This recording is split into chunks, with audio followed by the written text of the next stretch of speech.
Kung nais po ninyong maintindihan kung bakit may mga taong nagkakaroon ng malalang kanser habang ang iba na may parehong namamanang genes ay hindi kailanman nagkakasakit, huwag po nating tingnan lamang ang kanilang tuyo at komplikadong medical records.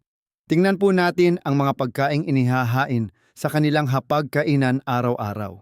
Karamihan sa atin, lalo na ang mga lolo-lola, tito at tita na nasa takip silim na ng kanilang buhay, ay madalas may dalang matinding takot at malalim na paniniwala na ang kanser ay isang sentensya ng kamatayan na nakadepende na lamang sa kapalaran. Iniisip ng marami na ito ay sumusunod sa kasabihang kung oras mo na oras mo na, o di kaya ay pamana mula sa ating mga ninuno, at ang mga pinsala sa pinakailalim ng ating DNA ay mga permanenteng peklat na hindi na kailanman maayos. Iniisip ng karamihan na kapag ang isang normal na selula ay nagkamali ng landas at naging selula ng kanser, ang isang mangkok ng sabaw, isang platito ng gulay o isang tasa ng TSA ay wala nang magagawa. Gagamitin ang pagkain para labanan ang kanser. Baka isipin ninyong isa lamang itong walang kwentang pampalubag loob. Ngunit mga minamahal kong kababayan, matapos ang halos 15 taon ng pagsusuot ng puting uniforme pagtatrabaho nang walang patid sa nakakapagod na mundo ng emergency medicine at pakikiharap sa napakaraming pasyenteng may kanser na may dalang kawalan ng pag-asa sa kanilang mga mata, nasaksihan ko ang isang dakilang katotohanan. Isang katotohanang humahamon sa lahat ng matitigas na paniniwalang itinuro sa aming henerasyon sa loob ng medical school. May mga simple at pamilyar na pagkain sa loob mismo ng ating mga kusina na tunay na nagtataglay ng hindi nakikitang kapangyarihan. Kaya nitong pumasok sa pinakaloob ng ating mga selula, kumpunihin ang mga nasirang bahagi ng DNA at walang awang patayin sa gutom ang mga namumuong tumor sa pamamagitan ng tuluyang pagputol sa supply ng dugo ng mga ito. Tandaan po ninyong mabuti ang sasabihin ko, hindi lang nito basta pinapabagal ang paglaki, kundi literal nitong pinapatay sa gutom ang kanser. Isipin po ninyo, ito ang isang napakaliit na tumor, na kasing liit lamang ng alikabok kung hindi makakahanap ng paraan para igapang ang mga ugat nito sa ating daluyan ng dugo upang sumipsip ng nutrisyon. Mananatili itong nakakulong sa sukat na hindi lalaki pa sa dulo ng isang ballpen. Ngunit ang nakakatakot na bahagi ay sa mismong sandaling. Ang malupit na sakit na ito ay matagumpay na makapang-akit ng mga ugat ng dugo papunta sa kanya, maaari itong sumabog at dumami ng 16,000 beses mula sa orihinal nitong sukat sa loob lamang ng 2 maiikling linggo. Isang malugod at magandang araw po sa inyong lahat. Ako po si Dr. Victor Castillo. Sa aking mahabang paglalakbay kung saan nasaksihan ko ang aking mga pasyenteng naghihirap sa pakikipaglaban kay kamatayan, dala ng kanser, habang patuloy na itinuturo sa amin na ang nutrisyon ay walang kakayahang magpagaling. Napagtanto ko ang isang katotohanang medyo mahirap tanggapin para sa tradisyonal na medisina. Ang mga nangungunang klinikal na pag-aaral sa buong mundo ay matagal nang nakatayo bilang matibay na ebidensya sa loob ng maraming dekada. Malinaw na pinatutunayan ng mga ito na ang mga partikular na compound sa ating pagkain ay may kakayahang gisingin ang natural na sistema ng depensa ng ating katawan laban sa kanser, isang magiting na hukbong iniregalo na ng kalikasan sa ating katawan mula pa nang tayo ay ipinanganak. Ngunit nakakadurog ng puso na halos walang gustong bumanggit nito sa pang-araw-araw na panggagamot sa mga ospital. Imbes na magbigay ng reseta para sa tamang nutrisyon, naghihintay pa tayo na bumagsak ang pasyente bago gumamit ng mga matatapang na kemikal. Hayaan po ninyong magsimula ako sa pagpapaliwanag ng isang simpleng konsepto, ngunit may kakayahang baguhin ng tuluyan ang lahat ng inyong nalalaman tungkol sa kanser. Ang totoo po, ang mga selula ng kanser ay kasalukuyang nabubuo sa loob ng inyong katawan sa mismong sandaling ito. Ganon din po sa katawan ko at sa katawan ng sino mang taong naglalakad sa mundong ito. Huwag po kayong matakot. Hindi po ito senyales na kayo ay mamatay na, kundi isa lamang ganap na normal na katangiang biolohikal. Ang katawan ng isang matandang tao ay isang malawak na universo na may humigit kumulang 40 trilyong selula. Upang mapanatili ang buhay, patuloy silang naghahati na mamatay at muling nabubuo para palitan ang mga tumandang selula. Ang prosesong iyon ay parang pagpapa-photocopy ng isang pirasong papel ng 10,000 beses. Kahit gaano pa kaganda ang makina ninyo, sa bandang huli ay magkakaroon ng mga kopyang malabo ang tinta o tabingi ang letra. Ang mga pagkakamaling iyon sa pagkopya ay lumilikha ng mga abnormal na selula. At sa usaping medikal, ang ilan sa mga iyon ay mismong mga selula ng kanser. Habang binabasa ninyo ito, maaaring mayroon kayong 2 dosenang maliliit na kumpol ng cancer cells sa inyong katawan. Kaya ang tanong ay, kung laging nandyan ang kanser, bakit hindi tayo lahat namamatay dahil dito? Ang sagot ay matatagpuan sa inyong napakagaling na immune system. Ang hindi nakikitang hukbo ng mga gwardyang ito ay patuloy na nagpapatrolya sa bawat sulok ng inyong katawan, sinusuri ang bawat selula, hinahanap ang mga maliliit na kaaway na ito, at pinapatay sila ng lubusan bago pa sila maging banta. Ngunit ito ang pinakamahalagang punto na nagdedesisyon ng buhay at kamatayan. Kahit pa may ilang matatalinong selula ng kanser na makalusot sa gwardya ng inyong immune system, mananatili silang walang laban at hindi makakasakit sa inyong katawan. Maliban na lang kung masolusyonan nila ang isang napakahalagang problema, at ito ay ang pagkain. Uhaw sila sa oxygen, gutom sila sa nutrisyon, at para matugunan ang gutom at uhaw na iyon, kailangan nilang magkaroon ng mga ugat ng dugo. Dito kailangan nating pag-usapan ang isang pinakamahalagang konsepto sa medisina na tinatawag na angiogenesis o ang proseso ng pagbuo at paglaki ng mga bagong ugat ng dugo. Pinapamahalaan ng inyong katawan ang prosesong ito ng may kahigpitan na parang isang napakagaling na tagapamahala. Pinapayagan lamang ng katawan na magkaroon ng tamang dami ng ugat ng dugo. Kung masyadong kaunti ang ugat ng dugo, mamamatay ang mga laman dahil sa kawalan ng oxygen. Kung masyado namang marami, haharapin ninyo ang mga trahedya tulad ng pagdurugo sa likod ng mata na nagiging sanhi ng pagkabulag sa mga may diabetes. Isipin ninyong parang nag-aalaga kayo ng damuhan sa inyong bakuran. Kapag mahaba na ang damo, puputulin natin. Kapag kalbo na ang damo, didiligan at lalagyan natin ng pataba para tumubo. Gumawa ang kalikasan ng isang perpektong balanse, isang ganap na ligtas na lugar. Subalit ang kanser ay parang isang tuso at magnanakaw na hacker. Pumapasok sila at ninanakaw ang kontrol sa sistema ng pagbuo ng ugat ng dugo ng katawan. Ang mga selula ng tumor ay nagsisimulang maglabas sa kanilang paligid ng mga espesyal na protina na tinatawag na growth factors. Ang mga protinang ito ay nagsisilbing parang napakabilis umepektong kemikal na pataba na kumakaway at gumigising sa mga kalapit na ugat ng dugo para bumaon sumanga at igapang ang libu-libong maliliit na tubo papunta sa mismong gitna ng tumor. Kapag matagumpay na nakakonekta ang madugong sistemang ito, mababaliktad ang kapalaran ng pasyente. Isang makasaysayang pag-aaral mula sa Harvard Medical School ang gumamit ng makabagong teknolohiya upang bantayan ng maigi ang pangyayaring ito. Pinatunayan nila na ang isang tumor, kung nakakulong at naputol ang lahat ng supply ng dugo, ay mananatiling nakapako sa sukat na 1 hanggang 2 milimetro lamang, mas maliit pa sa kalahati ng butil ng bigas. Maaari itong manatiling tahimik doon sa loob ng ilang dekada, sasama sa pasyente hanggang sa hukay nang hindi nagdudulot ng anumang sakit. Ngunit kapag may kahit isang linya ng dugo na dumikit dito, ang tumor na kasing laki lang ng dulo ng karayom ay sasabog lalaki, kasing laki ng ubas at tataas ng 16,000 beses ang laki sa loob lamang ng 2 linggo. Ang nakakakilabot na paglaki na iyon ang dahilan kung bakit lagi nating naririnig sa mga doktor na kailangang matuklasan ng maaga ang sakit. Ngunit mga kababayan, mas mahalaga pa sa pagtuklas ay ang kakayahang pigilan ito. Ang pagputol sa supply ng dugo ng tumor ang pinakamatulis na estratehiya sa kasaysayan ng medisina.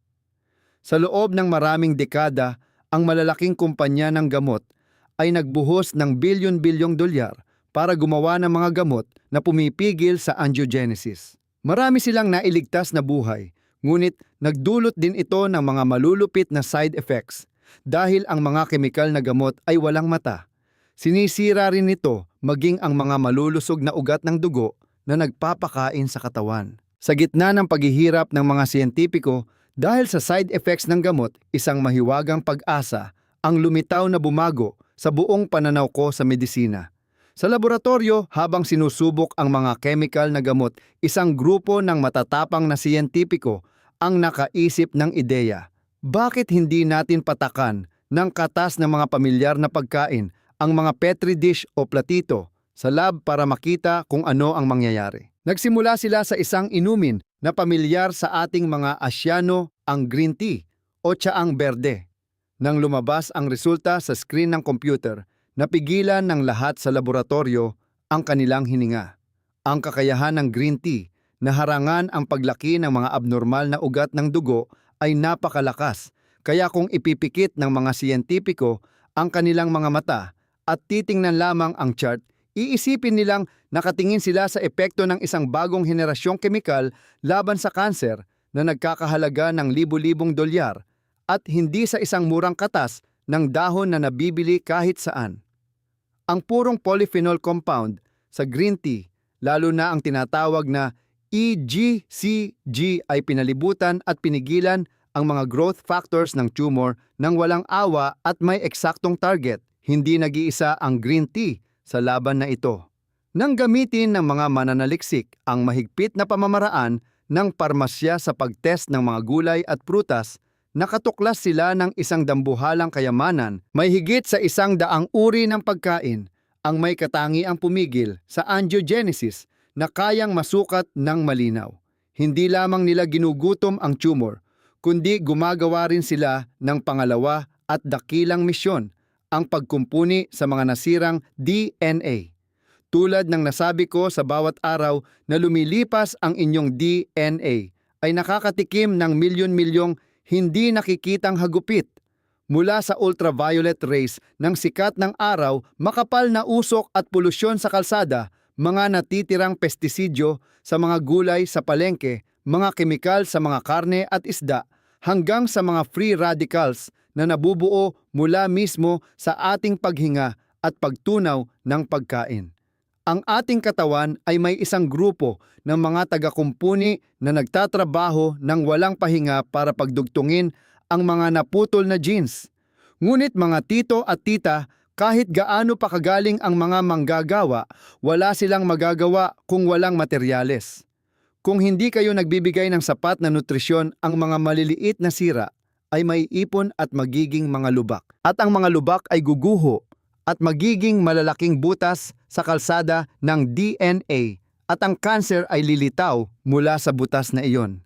Ang pinakanakamamamanghang kwento tungkol sa materyales na pang-ayos ng DNA ay nagmula sa isang prutas na medyo magaspang ang balat, ang prutas na kiwi. Ang mga siyentipiko sa University of Oslo sa bansang Norway ay gumawa ng isang eksperimentong yumanig sa mundo ng nutrisyon. Hinati nila ang 43 matatanda sa iba't ibang grupo na kumakain ng 1, 2 o 3 kiwi araw-araw. Pagkalipas ng 3 linggo, kumuha sila ng mga selula, sinuri sa ilalim ng electron microscope gamit ang isang teknik kung saan ang mga naputol na DNA ay nag-iiwan ng bakas na parang buntot ng isang bulalakaw na dumadaan sa kalangitan. Ang lumabas na resulta ay ikinagulat ng lahat. Sa pagkain lamang ng 1 kiwi araw-araw, ang antas ng pinsala sa DNA sa katawan ay bumaba ng 60%. Isipin po ninyo, isang matibay na kalasag na nagbibigay ng 60% proteksyon ay kasya lamang sa inyong palad. Ang mas nakakagulat at nakakatuwa ay ang nangyari sa mga taong kumain ng 3 kiwi araw-araw. Hindi lamang ito huminto sa pagbibigay ng proteksyon, kundi ang kanilang DNA ay totoong nagsimulang buuin muli ang sarili nito. Ang bilis ng pagkumpuni sa mga nasirang genes ay tumaas ng 60%. Ang himalang ito ay nagmula sa maayos na pagtutulungan ng mataas na vitamin C, polyphenols, flavonoids at carotenoids na likas na nakatago sa luntiang laman ng prutas. Kapag uminom kayo ng isang artipisyal na vitamin C tablet na tinutunaw sa tubig, nakakatanggap lamang ang katawan ng nag-iisa at tuyong suporta. Ngunit kapag kumagat kayo sa isang sariwang prutas, nagpapasok kayo sa inyong katawan ng isang orkestra ng 12 dosenang mga compounds na nagtutulungan at sumusuporta sa isa't isa sa pamamagitan ng mga malalalim na prosesong pinagpapawisan pa ring ipaliwanag ng modernong medisina hanggang ngayon. Ang mga whole foods o buong pagkain ay mas dakila kaysa sa simpleng pinagsama-samang iisang bitamina.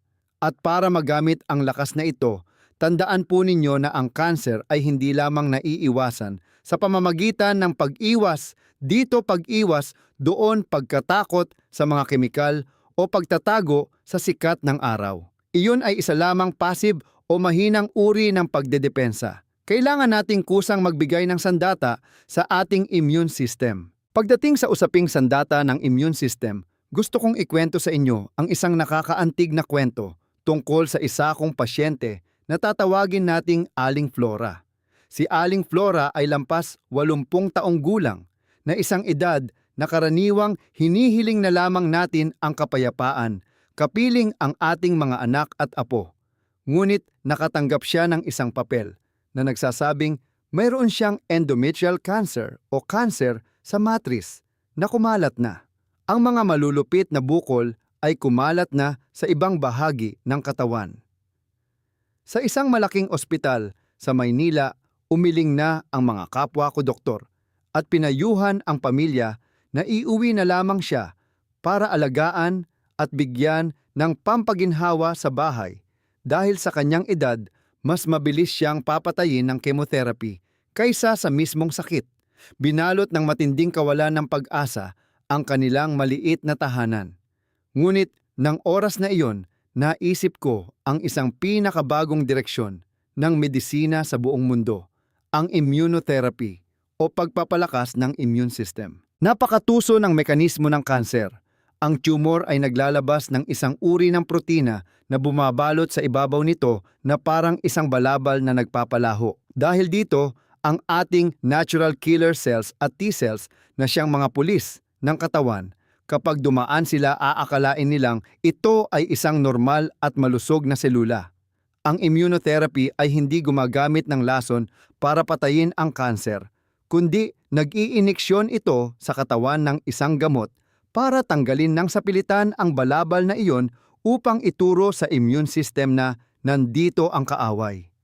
Ngunit napakalupit ng katotohanan, wala pa sa 20% ng mga pasyente ang tumutugon sa gamot na ito. May mga taong kapag nainiksyonan, parang himalang natutunaw ang tumor. Mayroon din namang iba na kapag pumasok ang gamot sa katawan, parang nagtapon lang ng asin sa dagat, walang anumang epekto. Ang misteryo sa pagitan ng buhay at kamatayan na ito ay nagpasakit sa ulo ng mga pinakamagagaling na propesor sa buong mundo. Bakit may ganoong pagkakaiba? Ang sikreto ay nabunyag sa Gustave Roussy Cancer Center sa bansang Pransya. Nang suriin nila ang dumi ng 200 pasyenteng may kanser, nadiskubre nila na lahat ng pasyenteng tumugon sa gamot at nakabalik mula sa bingit ng kamatayan ay nagtataglay ng napakaraming bakterya na tinatawag na Akkermansia muciniphila sa kanilang bituka. Ang mga nabigo sa paggagamot na ito ay ang mga taong ganap na walang bakteryang iyon. Ang masakit pa nito, bago simulan ang paggagamot, katatapos lang magkaroon ng pulmonya ni Aling Flora at kinailangan niyang uminom ng matapang na dosis ng antibiotic. Ang antibiotic na iyon ay hindi sinadyang ubusin ang buong hukbo ng Akkermansia sa kanyang bituka. Kung itinuloy ang pagtuturok ng immunotherapy, ng panahong iyon, sigurado akong 100% na mabibigo ito. Hiniling ko na ipagpaliban ang paggagamot ng 3 linggo.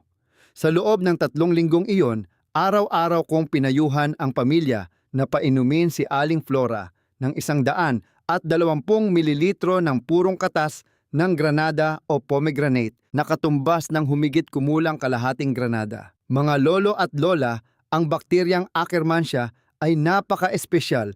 Hindi natin ito mabibili bilang probiotics sa botika para inumin. Ang tanging paraan para dumami ito ay gumawa ng isang kapaligirang puno ng malapot na uhog sa pader ng bituka na gustong-gusto nila. Ang prutas na granada ay nagtataglay ng compound na elagitanin. Kapag pumasok ito sa bituka, pinasisigla nito ang paggawa ng uhog na ito, kaya nagiging isang matabang hardin ang bituka kung saan mabilis dumadami ang Akkermansia. Matapos ang 3 linggong pag-inom ng katas ng granada, ang dami ng bakteryang Akkermansia ni Aling Flora ay tumaas ng 6 na beses kumpara sa normal na dami. Nang araw na simulan niya ang immunotherapy, ang kanyang sistema ng depensa ay handang-handa na parang isang hukbong armado hanggang sa ngipin. Nangyari ang himala. Pagkalipas ng 9 na linggo, matapos ang 3 sesyon ng pagtuturok ng gamot, wala nang anumang bakas ng selula ng kanser sa katawan ni Aling Flora. Hindi niya kinailangang magdusa kahit sa isang patak ng nakalalasong kemikal. Nailigtas siya dahil sa kamangha-manghang pagsasama ng pinakamodernong teknolohiya ng tao at ng mga simpleng nutrisyon mula kay Inang Kalikasan. Ang kwento ni Aling Flora, ang pinakamatibay na patunay na ang ating immune system na ang 70% nito ay nakatago sa loob ng ating bituka ay direktang kinokontrol ng mga pagkaing isinusubo natin. Bukod sa granada, ang isa pang matapang na mandirigma sa paggising ng immune system ay ang mga usbong ng broccoli o broccoli sprouts. Ito ay mga batang halaman na sumibol pa lamang ng 3 hanggang 4 na araw. Ang malaking broccoli ay nagtataglay ng isang kemikal na tinatawag na sulforaphane na tumutulong maglinis ng lason at direktang lumalaban sa kanser. Ngunit sa anyong usbong, ang dami ng sulforaphane ay 100 beses na mas mataas kaysa sa malaking halaman. Ipinakita ng isang pag-aaral mula sa Johns Hopkins University na ang pag-inom ng shake na gawa sa usbong ng broccoli ay nagpapataas ng kakayahan ng immune system ng 22 beses. Gusto ko pong magbigay ng isang napakahalagang sikreto sa kusina na literal na nagliligtas ng buhay. Namamatay ang sulforaphane sa mataas na temperatura ng kumukulong tubig. Kaya naman huwag na huwag po ninyong lalagayin o pakukuluan ng matagal ang broccoli. Dapat lang itong pasingawan o i-steam ng dahan-dahan sa loob ng 3 hanggang 4 na minuto. Sa pamamagitan nito, mababasag lamang ng kaunti ang pader ng selula na sapat upang ilabas ang napakagandang compound na ito sa inyong katawan. Paglipat naman sa ibang anggulo, bilang isang doktor na nagmamalasakit, pakiramdam ko ay responsibilidad kong ipagtanggol ang ilang mga pagkain na biktima ng mga walang basehang chismis na mabilis kumakalat sa social media na nagiging sanhi ng matinding takot sa ating mga lolo at lola, lalo na sa mga kababaihan. Ang pinakamagandang halimbawa nito ay ang soya. Sigurado akong narinig na ninyo ng higit sa 1 beses ang babalang. Kapag mayroon kang myoma ovarian cyst o breast cancer, iwasan mo ang soya, tokwa at soy milk dahil mayroon itong estrogen na magpapalaki sa bukol. Ito po ang isa sa pinaka-hindi makatarungan at pinaka-kontra-siyensyang chismis sa kasaysayan ng modernong medisina. Ang totoo, ang soya ay nagtataglay ng phytoestrogen, isang uri ng estrogen na mula sa halaman. Subalit sa antas ng molekula, ang estruktura nito ay hindi katulad ng estrogen ng tao. Imbes na palakihin ang bukol ang estrogen mula sa halaman, ay nagsisilbing mga pekeng susi. Pumapasok sila at sinususian ang mga butas ng reseptor sa selula ng breast cancer upang ilak ang mga ito para hindi na makapasok ang totoong estrogen ng katawan na magpapakain sa tumor. Ang sangkap na genistein sa soya ay isa sa mga pinakamalupit na pumapatay sa ugat ng dugo ng tumor na natuklasan ng mga sayentipiko. Inilathala noon ng Journal of the American Medical Association ang isang napakalaking pag-aaral sa 5,000 kababaihan na may breast cancer. Pinatunayan ng resulta na ang mga kumakain ng maraming soya ay may pinakamababang bilang ng namamatay na bumaba ng halos 30%. Kung matagumpay silang nagamot, ang patuloy na pag-inom ng soy milk araw-araw ay nakatulong na pababain ng 30% ang panganib na bumalik ang kanser. Ang perpektong dami ay humigit kumulang 10 gramo ng soy protein araw-araw. Ibig sabihin, kailangan nyo lang ng isang baso ng purong soy milk o isang maliit na hiwa ng tokwa sa hapagkainan ng inyong pamilya. Hindi lang ang soya, kundi maging ang blueberries ay isang prutas na hindi masyadong napapansin pagdating sa pagpapalakas ng resistensya. Ang pagkain ng isang tasa ng blueberries, sariwa man o frozen araw-araw sa loob ng 6 na linggo ay nakakatulong na pataasin ng 88% ang dami ng T-cells o ang mga gwardya ng immune system sa ating dugo. Ang compound na anthocyanin na nagbibigay ng madilim na asul na kulay sa blueberries ay isang pambihirang pampasigla ng resistensya. At tandaan po ninyong mabuti, ang kakayahang pigilan ang paggawa ng mga ugat ng dugo ay hindi lang para sa pagpatay ng kanser. Susi rin ito sa pagkontrol sa maraming matagalang sakit na sumisira sa katawan habang tayo ay tumatanda, tulad ng sakit sa balat na psoriasis.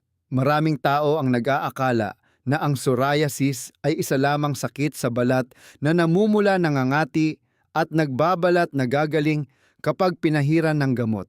Ngunit mula sa pananaw ng isang internal medicine doctor, tinitiyak ko na ang psoriasis ay isang sakit na nakakaapekto sa buong sistema ng katawan na nagmumula sa isang autoimmune disorder. Ang immune system ay nagiging sobrang aktibo, nagsisimula ng tahimik na pamamaga at ginigising ang mga ugat ng dugo sa ilalim ng balat na lumaki ng walang kontrol. Nilalagyan ito ng sobrang dugo at nutrisyon, kaya nagbabalat ang balat ng mabilis. Ang nakakatakot dito ay ang pagkasira ng mga ugat ng dugo dahil sa pamamaga ang nagiging dahilan ng kamatayan tuwing may pandemya tulad ng COVID-19. Ipinakita ng isang pag-aaral na inilabas noong nakaraang taon na ang mga taong may psoriasis ay may 36% mas mataas na panganib na mahawa ng COVID, at kung mahawa man ang panganib na mamatay ay tumataas ng 30%. Dahil sa katunayan, ang COVID-19 ay isang sakit na naninira ng ugat ng dugo at nagpapalitaw ng matinding pamamaga.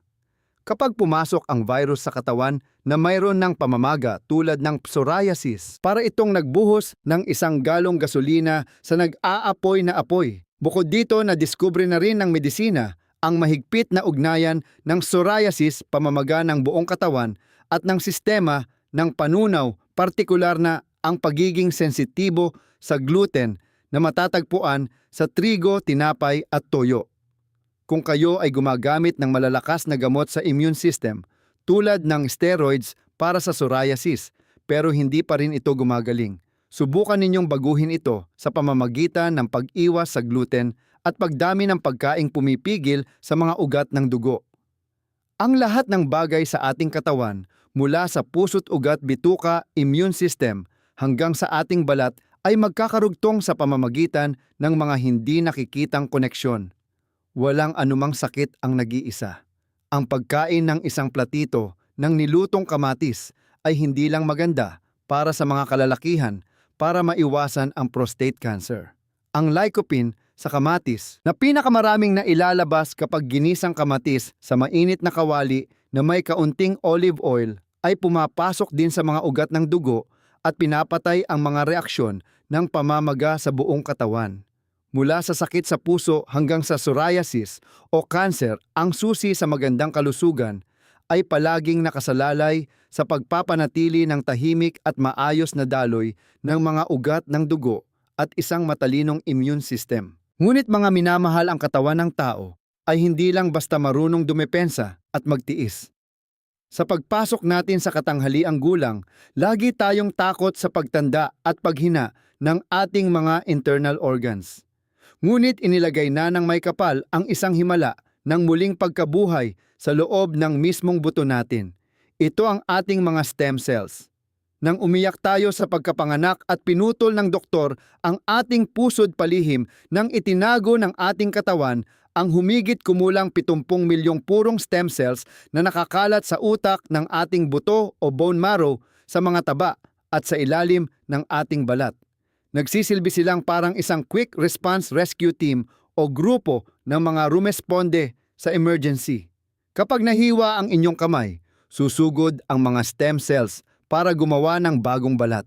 Kapag nasira ang inyong atay, tahimik nilang kinukumpuni ang mga tissue nito.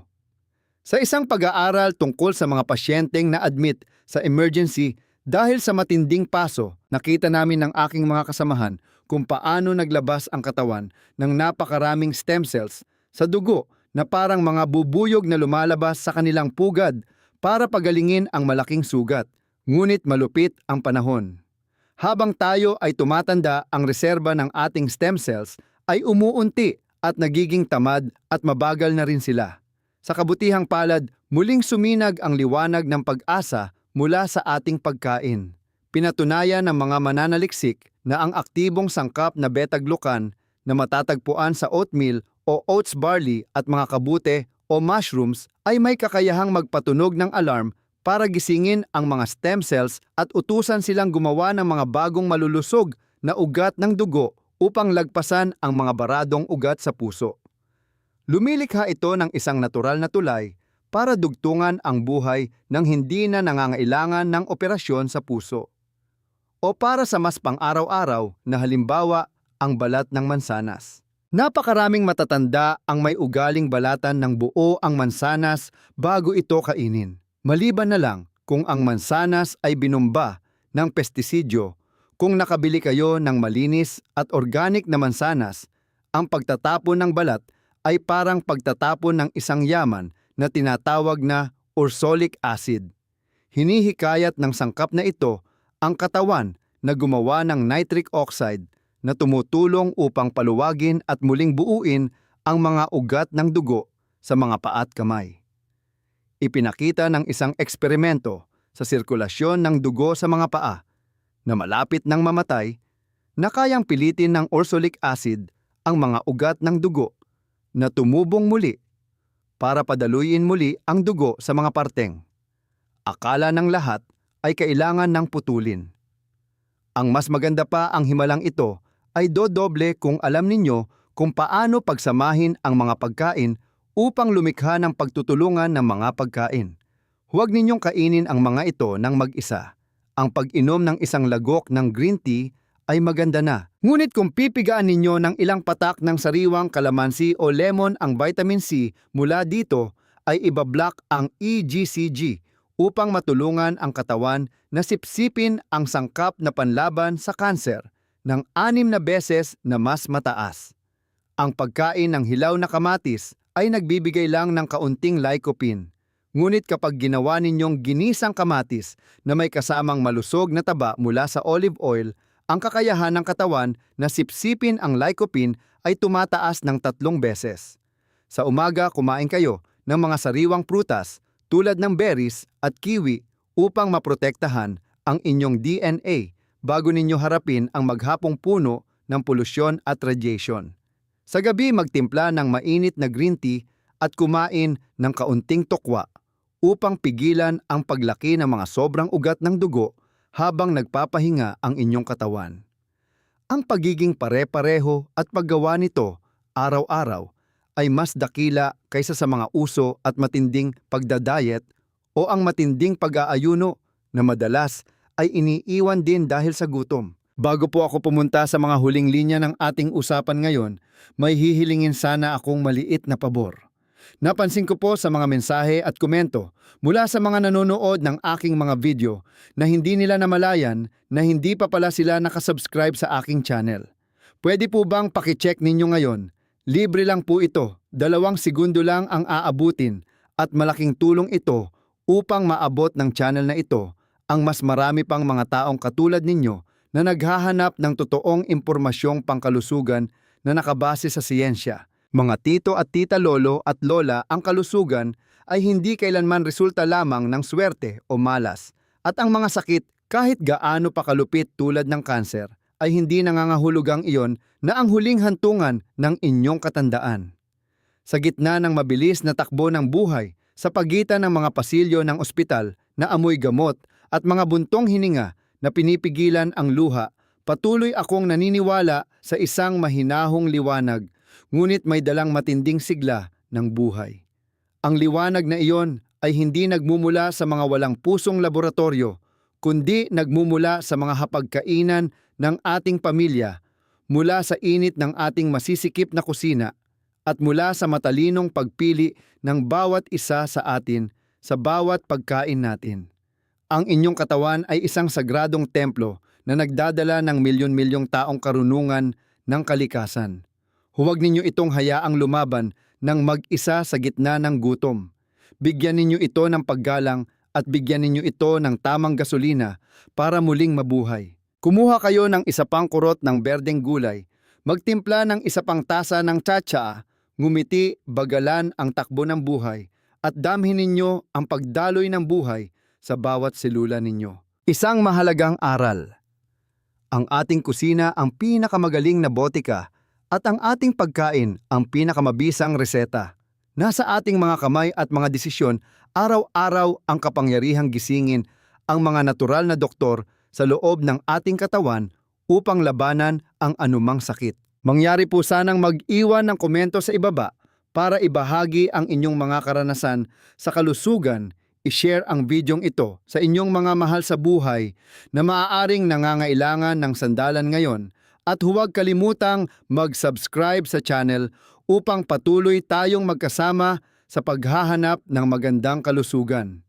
Dalangin ko po na ang bawat lolo, lola, tito at tita na nakikinig ay palaging may malakas na pangangatawan, payapang isipan at ganap na kapayapaan sa buhay.